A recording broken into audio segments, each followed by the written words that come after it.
Bien, buenos días, ingeniero. Nosotros somos el grupo C, conformado por el compañero Otita Condori Anderson, compañero Fernández Bacupe Marco y mi persona. Y vamos a desarrollar el tema de criterios de inversión y financiamiento de los proyectos.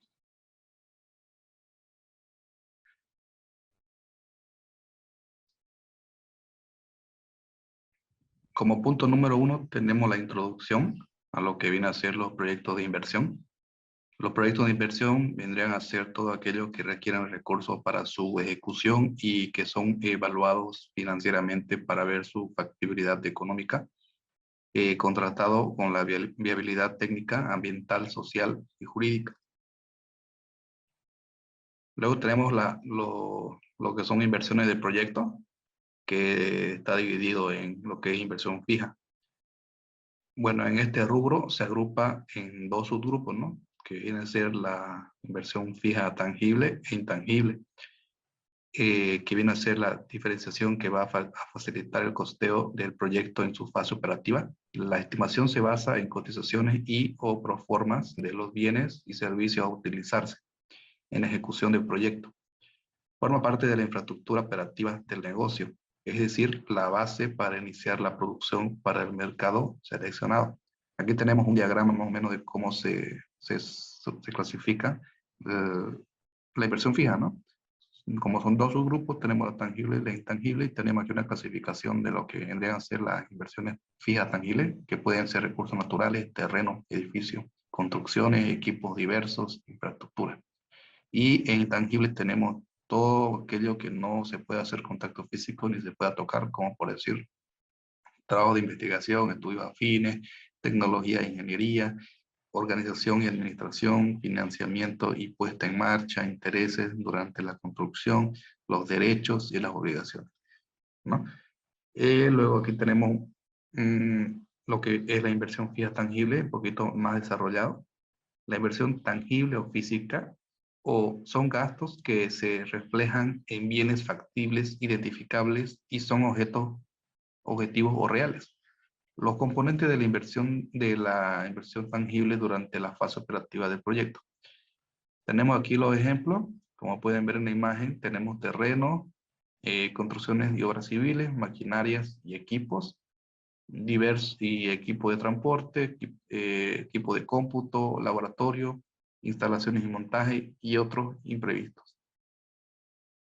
Luego tenemos la inversión fija, intangible o diferida. Estas inversiones se realizan en bienes y servicios intangibles que son indispensables del proyecto o empresa, pero no intervienen directamente en la producción por ser intangible. A diferencia de las inversiones fijas tangibles, estas están sujetas a amortización y se recuperan a largo plazo. Por ejemplo, tenemos los gastos de instalación, organización y construcción jurídica, constitución jurídica de la empresa, pago de permisos o derechos requeridos por las diversas autoridades federales, estatales o municipales, patentes, licencias o franquicias, estudios previos requeridos tales como mecánica de suelos topográficos, encuestas, investigaciones de mercado, estudio de preinversión sobre la calidad del agua, etc.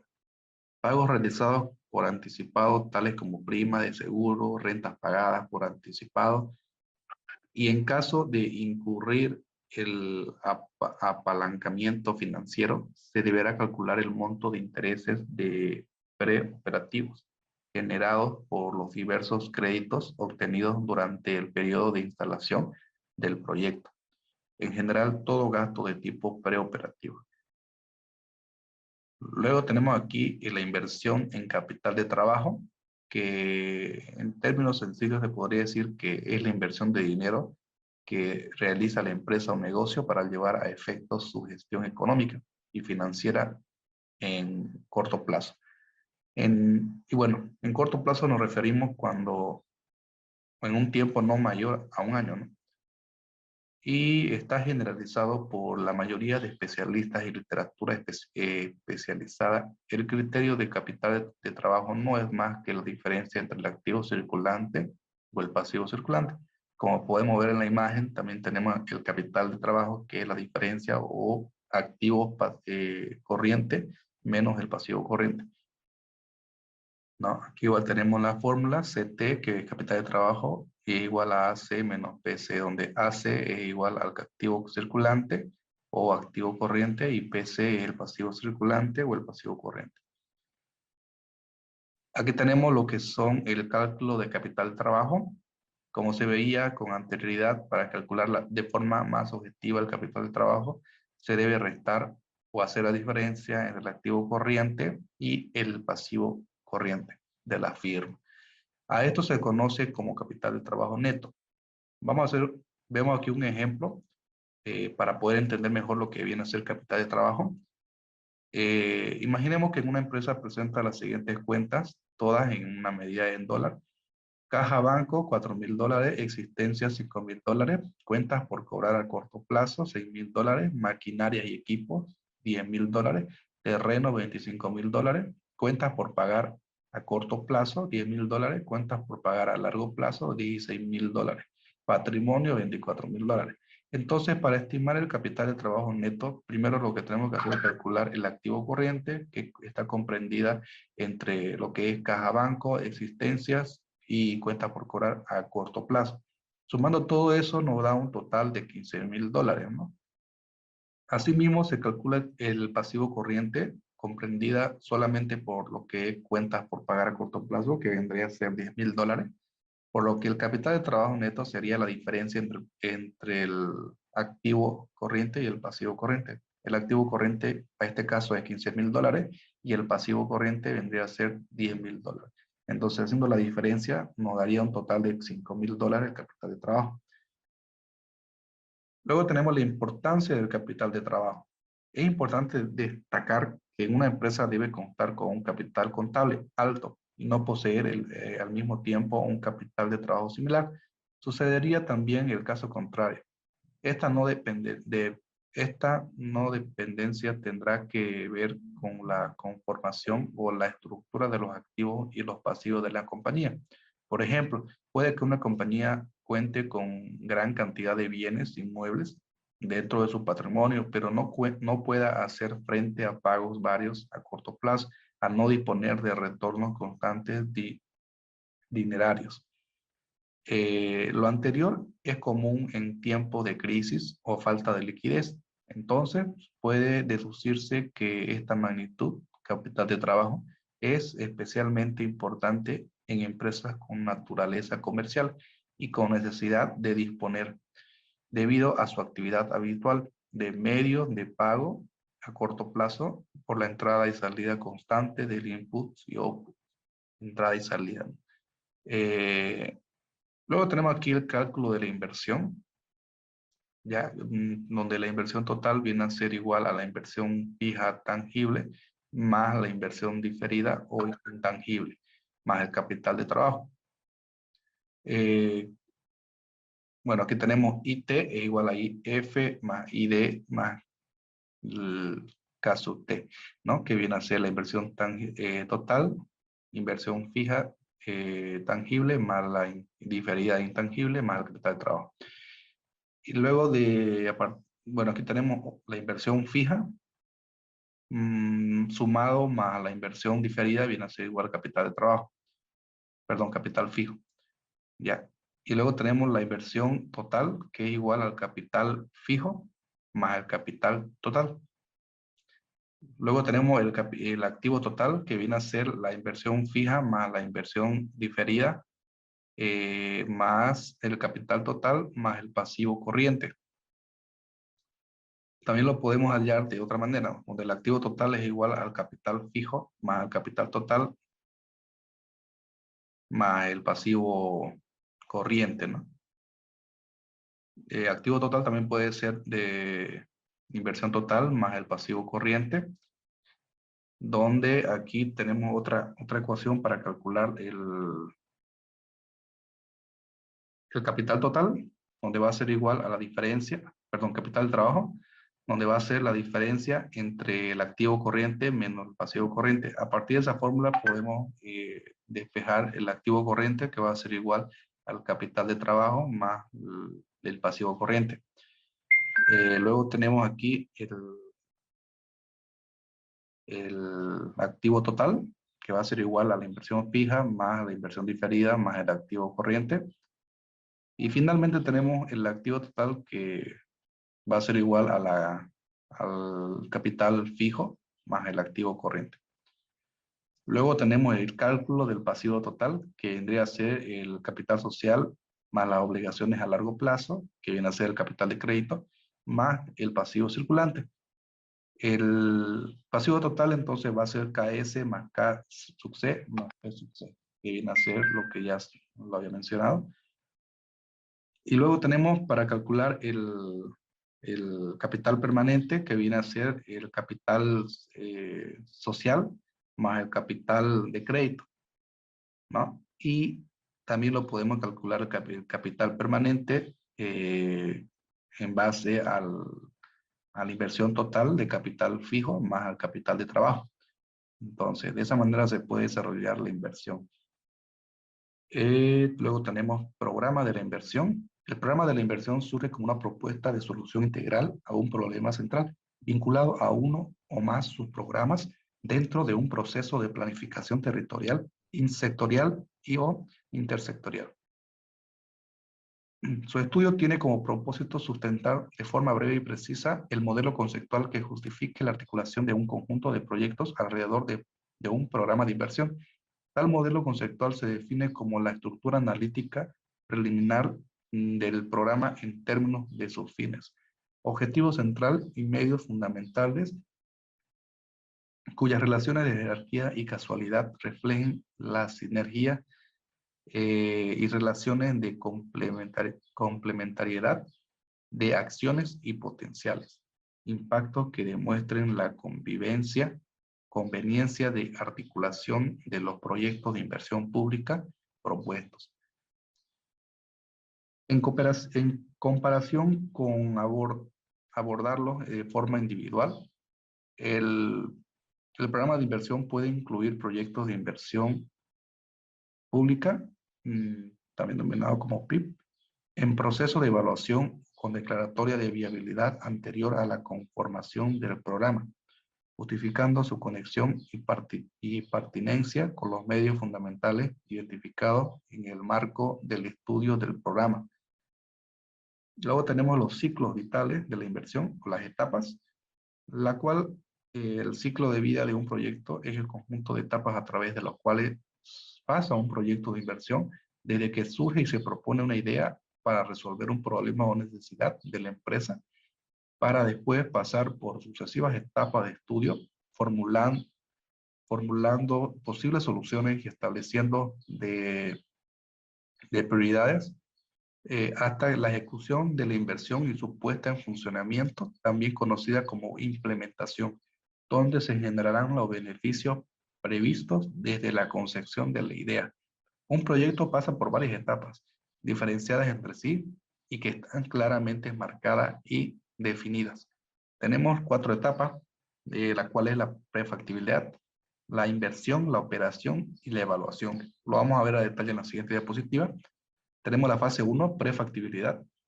Esta fase es que se formula y evalúa un plan para solucionar un problema designado a conseguir un objetivo específico. El propósito primordial de esta fase es la prefactibilidad. Es el de brindar la información suficiente y elemental que llevará a tomar la mejor elección referente a realizar o no el proyecto de interés. Dicho de esta forma, esta fase trata sobre brindar la más grande certidumbre viable, la reducción de costos y peligros asociados a la ejecución del proyecto. Luego tenemos la inversión como fase número 2. Una vez aprobada la ejecución del proyecto, el equipo asignado tomará la decisión de elaborar un diseño detallado para la ejecución del mismo. Podría ser que a lo largo de la fase de prefactibilidad se hubiesen llevado a cabo ciertos diseños preliminares, para examinar o detallar la iniciativa que lo sustentaba. No obstante, ahora va a ser el momento de llevar la iniciativa hasta su más grande detalle. A lo largo de la evaluación de proyecto, la etapa de diseño es la que requiere un mayor número de horas en relación con el resultado final, ya que gran parte del proceso requiere un análisis y ejecución detallado. Luego tenemos la fase 3, que es la de operación, donde llegamos a la fase de operación y puesta en marcha de nuestro plan. A lo largo de esta etapa, el equipo involucrado y los beneficiarios van a ser capaces de satisfacer la necesidad o solucionar el problema que dio origen al plan inicial. Esta etapa tiene como fin satisfacer el requisito inicial que fue planteado, valga la redundancia, debe cubrir el propósito inicial y la medición del éxito o fracaso del plan que está directamente relacionada con su cumplimiento. La vida útil de un proyecto puede determinarse con base al tiempo de obsolencia del activo fijo más relevante. Por ejemplo, tenemos maquinarias, equipos de procesamiento. O en el momento que se considera dejarán de recibirse de manera constante. Las ventajas esperadas, ¿no? Para el efecto de evaluación económica y financiera, el horizonte o vida útil del proyecto más usado por los expertos es de 5 a 15 años en función al monto de la inversión y el riesgo percibido. En la fase 4 tenemos lo que es la evaluación. Esta es la fase final de las etapas del proyecto de inversión. El ciclo se cierra con la evaluación, no solo a lo largo de la operación del proyecto, sino también una vez terminada la vida útil del mismo, con el fin sustancial de comprobar que el proyecto ha cumplido con su objetivo central de solucionar el problema, dar el beneficio y que está produciendo los efectos deseados. Para esto se necesita comprobar luego de un periodo razonable de su operación. Y en efecto, el problema fue solucionado por la participación del plan de haber encontrado resultados no satisfactorios. Una vez puesto en marcha, el proyecto va a ser primordial para realizar medidas correctivas.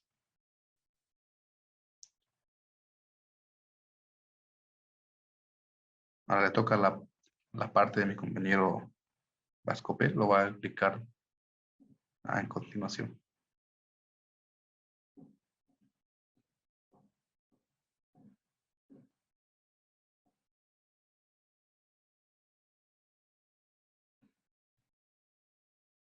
Te voy a poner aparte de selección de alternativa de inversión, que básicamente quiere decir que es el análisis económico para mejor alternativa de un conjunto de opciones dado el momento de inversión. Para realizar este análisis tienen tres métodos, las cuales uno de ellos es el valor presente, que también abreviado BP, que es el valor que tiene al día de hoy un determinado flujo de dinero que recibiremos en el futuro. Para calcular el BP se necesitan conocer dos cosas, de los flujos de dinero que recibiremos o que pagaremos en el futuro, ya que también pueden ser negativos. Y el segundo sería la tasa que permite descontar estos flujos. Básicamente el valor presente es reflejar que siempre es mejor tener un monto de dinero hoy que recibirlo en el futuro. Recibir este monto en el futuro implica un coste de oportunidad y esto es el cálculo del valor presente. Así descontamos el valor de los flujos futuros para traerlos al presente. El valor presente se utiliza comúnmente para determinar si es conveniente o invertir en un determinado proyecto, valorar los activos que se tienen, calcular el valor de las pensiones de vejez que se recibirá. Y el siguiente, la siguiente diapositiva, por favor.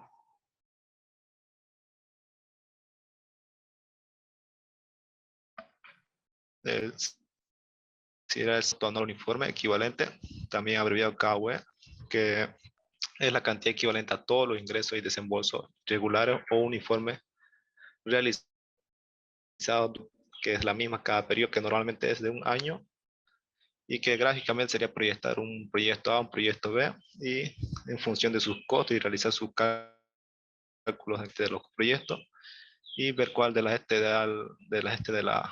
proyectos da una mejor alternativa en términos de costos.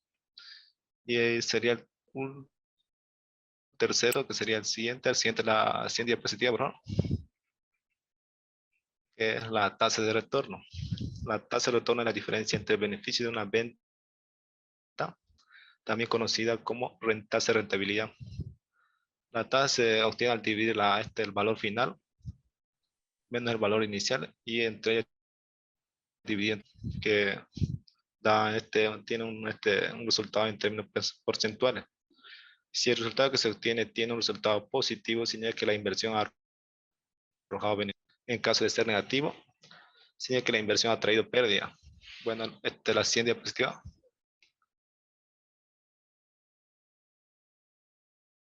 El siguiente tema, que es los recursos financieros. ¿Qué son los recursos financieros? Son aquellos activos que poseen cierto nivel de liquidez o también puede ser que son convertidos en dinero en efectivo, periodo de tiempo y a un determinado valor. Como por ejemplo tenemos el dinero, que es el recurso con mayor nivel de liquidez, ya que es la representación pura de una. Y el siguiente serían las acciones, que son los recursos con un determinado grado de liquidez y dependiendo de la acción. Pues dicho que el recurso sea más, es decir, una acción es fácil de comprar o de vender.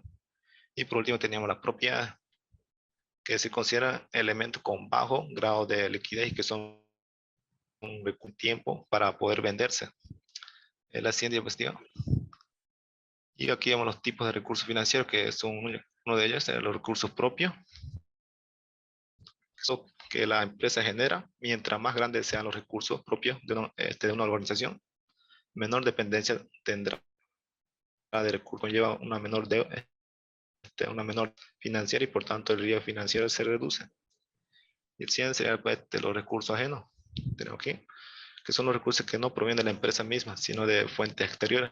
Por estos está en el balance pasivo, ya que es un dinero que se tiene que devolver. La siguiente diapositiva.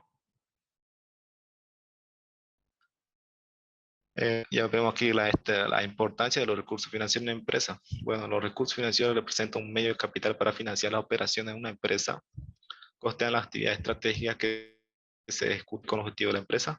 Además, permiten realizar las inversiones para aumentar la posibilidad de crear otra fuente de ingresos y generar más dinero a largo plazo. Una gestión de recursos financieros garantiza el desarrollo propicio de una organización, evitando tener que recurrir a financiamientos externos y aumentando la actividad productiva.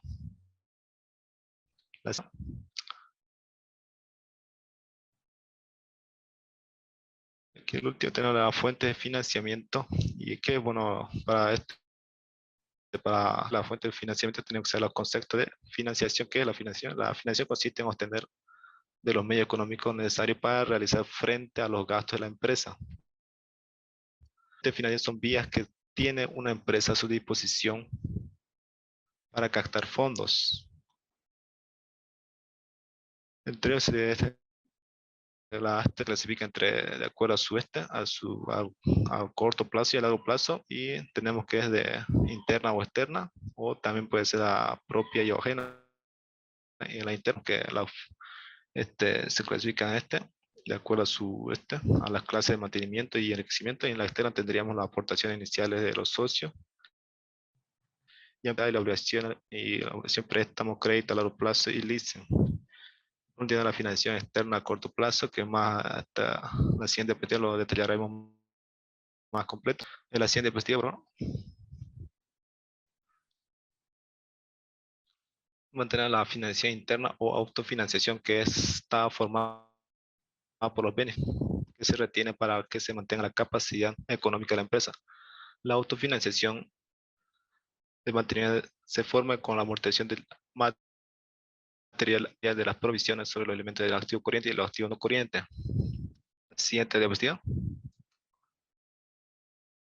Tenemos uno que es la primera, que es la autofinanciación. Tenemos una primera, que es autofinanciación de mantenimiento, que básicamente está formada por los beneficios que se retienen o que se mantenga la capacidad económica de la empresa. Entonces tenemos las amortizaciones, que uno de ellos sería básicamente, que es un fondo de descapitalización como consecuencia del agotamiento y la obsolescencia de activos y que pueden ser usados para su reemplazo o actualización. Y el otro sería las provisiones. Son cantidades de beneficios que se detraen de los ingresos para cubrir pérdidas que aún no se han declarado o se han puesto en manifiesto, como por ejemplo las que se realizan cuando se sabe pagar a sus deudas. Bueno, siguiente, el otro tipo de autofinanciación sería la siguiente diapositiva, bro, que sería el ritmo de ampliación, que está formado por los beneficios retenidos para cometer nuevas inversiones y permitir que las empresas crezcan. Este tipo de financiación está formado por los beneficios que no se reparten a los socios, las cuales son retenidos en la empresa para poder realizar nuevas inversiones. En la siguiente diapositiva, ahora veremos la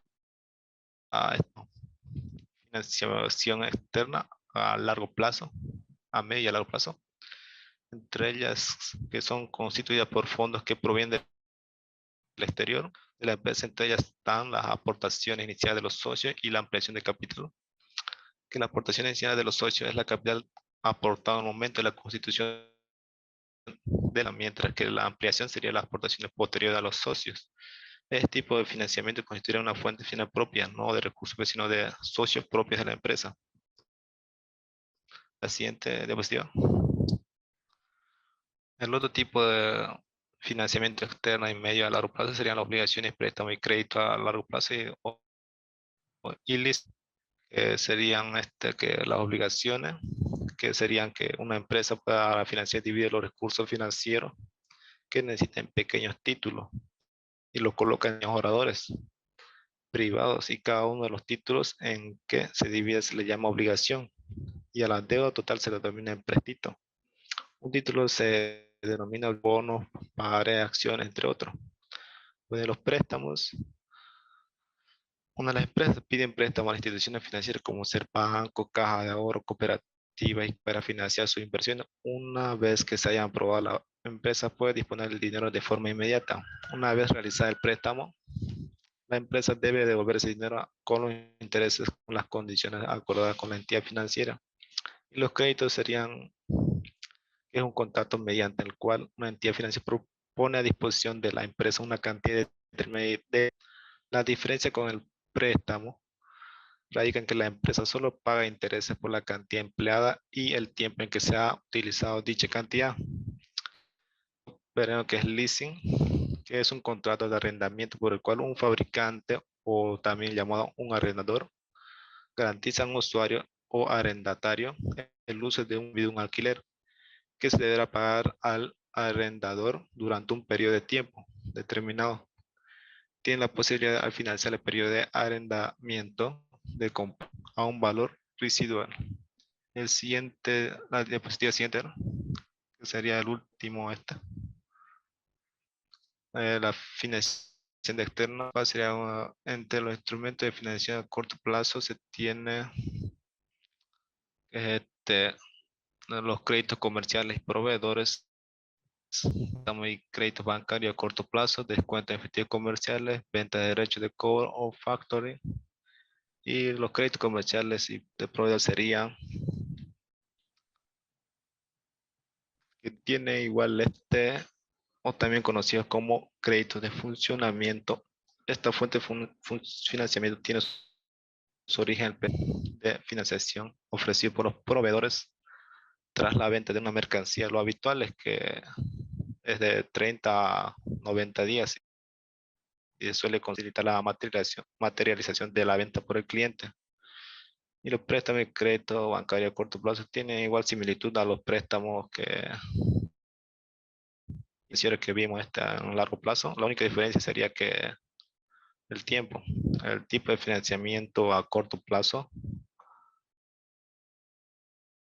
tiene un tiempo de un año, mientras que el largo plazo sería mayor a este tiempo máximo. Bueno, los descuentos en efectos comerciales consiste en la masión de los derechos de cobro de los clientes de la empresa en efectos comerciales y que se ceda a la entidad financiera para que proceda a anticipar su importe. Una vez deducida cierta en concepto de comisiones e intereses.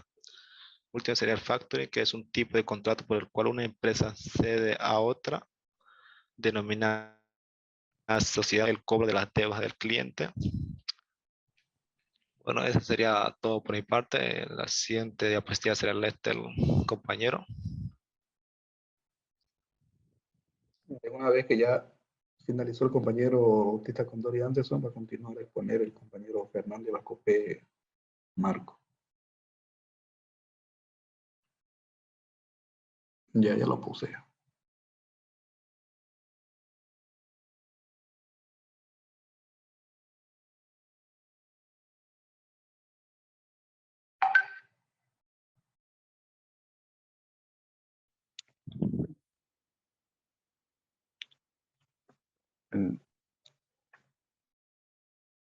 Financiero.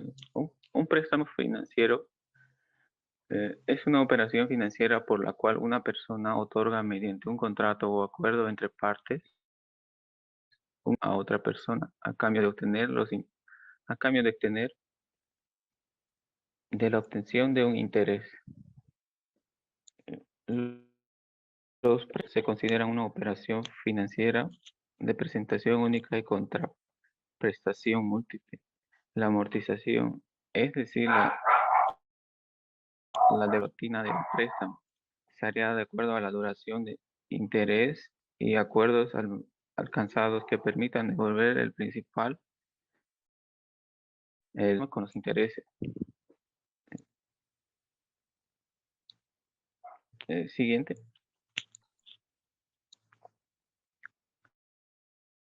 Que conforman un préstamo. Los principales elementos que conforman un préstamo están el capital principal, interés, cuota, plazo, prestamista y prestatario. La función de este en un sistema financiero es financiero atrae a las personas, a las unidades con superávit en liquidez, que quiere decir que tienen tienen capacidad de ahorro o tienen excedentes en su liquidez, ofreciéndoles un interés a las personas, a unidades, personas o empresas. Y lo que hace el sistema financiero es devolver a las personas con unidades con déficit, que no tienen un liquidez o que tienen un proyecto en mente para poder financiarlos y cobrarles un interés por eso, ¿no? Y así funciona el sistema.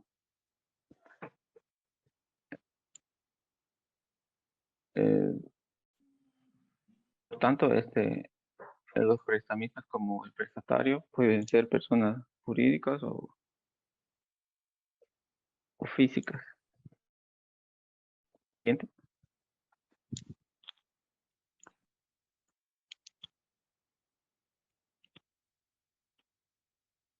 Presupuesto financiero.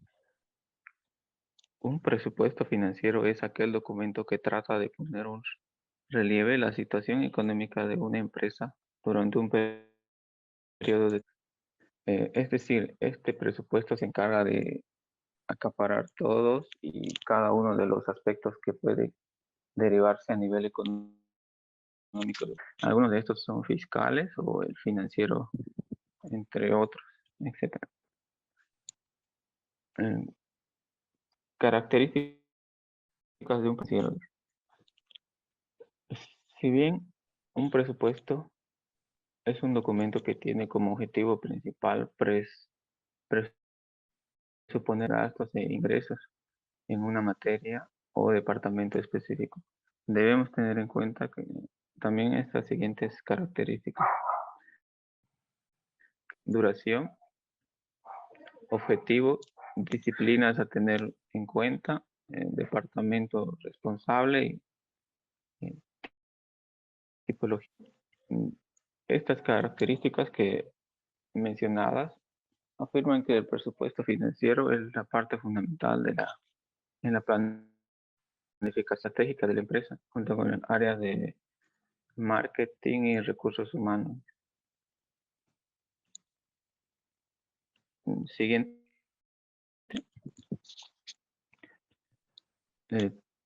Tipos de presupuestos financieros.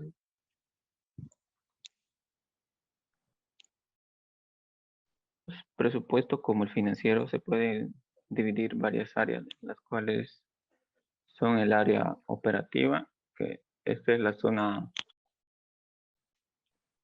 de la actividad económica donde la empresa realiza sus actividades.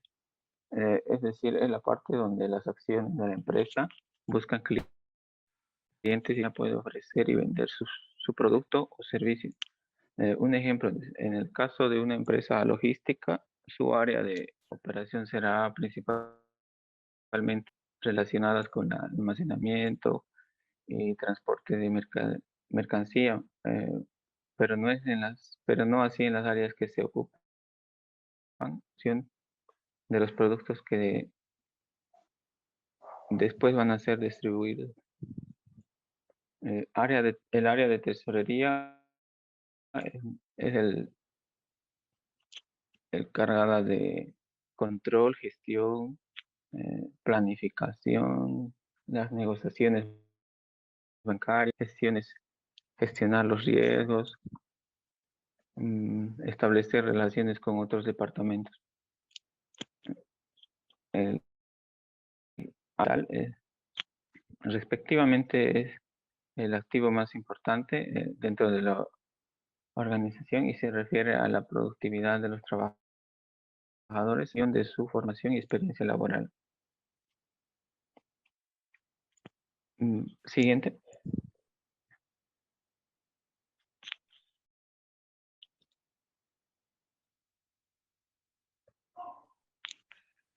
Costos de producción.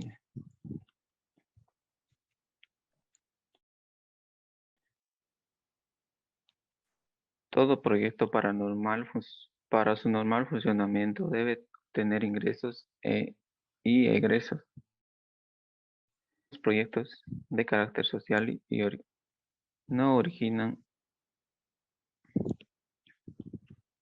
ingresos, solamente costos. Alguna estructura de costos podría ser la siguiente. Los costos de fabricación, costos de producción, el establecimiento de los costos totales, los egresos y gastos que incurrirán la empresa en el desarrollo normal de sus operaciones. Entre algunos, los que son el costo y gastos de fabricación, que vendría a ser la materia prima, mano de obra, o materiales indirectos. La materia que sería materia prima es aquel que forma parte del producto y las metales son los que no contribuyen parte del producto, pero pueden ser las bolsas o las cajas que se emplean para darle presentación al empaque. La mano de obra que está dividida en obra directa e indirecta, que la mano de obra directa es aquella que realiza el trabajo físico para la elaboración. La mano de obra indirecta es constituida por supervisores, secretarios, asistentes administrativos, mantenimiento, etc.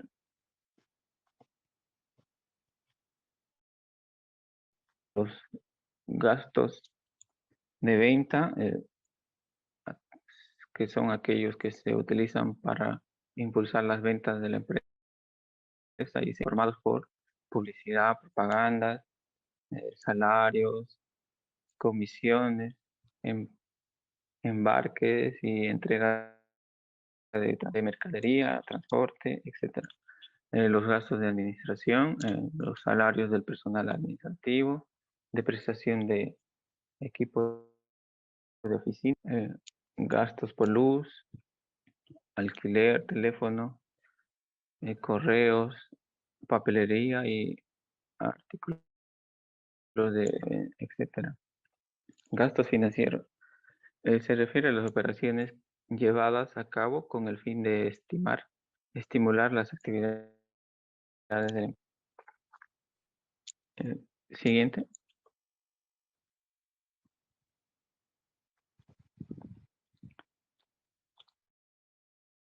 Clasificación de presupuesto. Los presupuestos se pueden clasificar de varios puntos de vista. A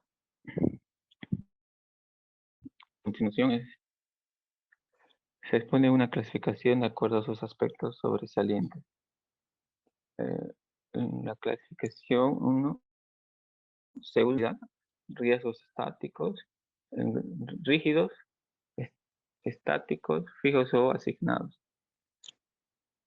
Estos se elaboran para un solo nivel de actividad. Una vez alcanzado este, no se permiten los ajustes requeridos por las variaciones que suceden. De modo se efectúa con un control anticipado sin considerar el comportamiento económico, cultural, político, demográfico o jurídico de la región donde actúa. Flexibles o variables. Son los presupuestos que se elaboran para diferentes niveles de actividad y pueden hacer a las circunstancias que surgen en cualquier momento. Estos muestran los ingresos, costos y gastos ajustados al tamaño de manufacturadas o comerciales. Según el periodo que se cubran, determinación del lapso que abarcan los presupuestos dependerán del tipo de operación que realice la empresa y en la mayor o menor actitud y detalle que se desee, ya que a más tiempo corresponderá menor precisión y análisis.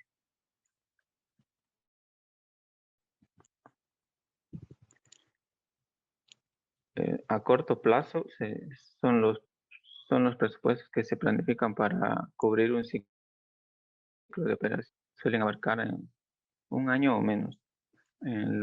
A largo plazo, en este campo, se publican los planes de desarrollo del Estado y de las grandes empresas. En el caso del gobierno, los planes presupuestales están bajo las normas constitucionales de cada los alimentos generales. Los lineamientos generales suelen sustentarse en consideraciones económicas, creación de empleo, creación de infraestructura, lucha con la inflación, difusión de los servicios de seguridad, fomento, etcétera. Para las grandes empresas, las grandes empresas adoptan puesto cuando emprenden proyectos de inversión en actualización tecnológica, ampliación de la capacitación instalada, de intereses accionarios y expansión de los mercados. Según el campo de aplicabilidad de la empresa, estos son presupuestos de diferentes tipos.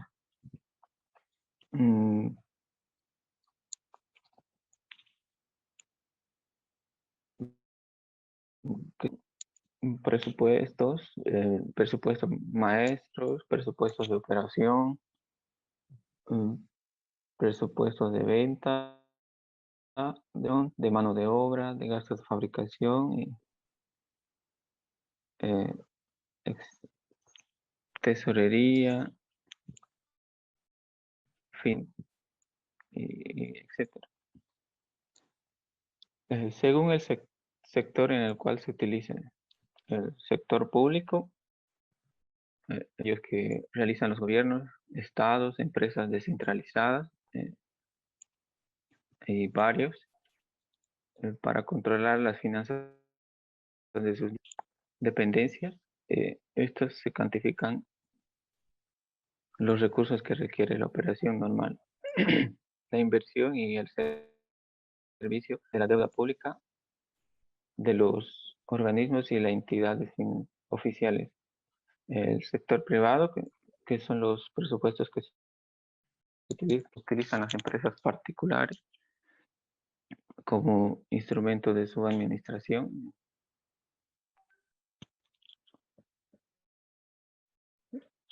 Eso sería todo, ingeniero.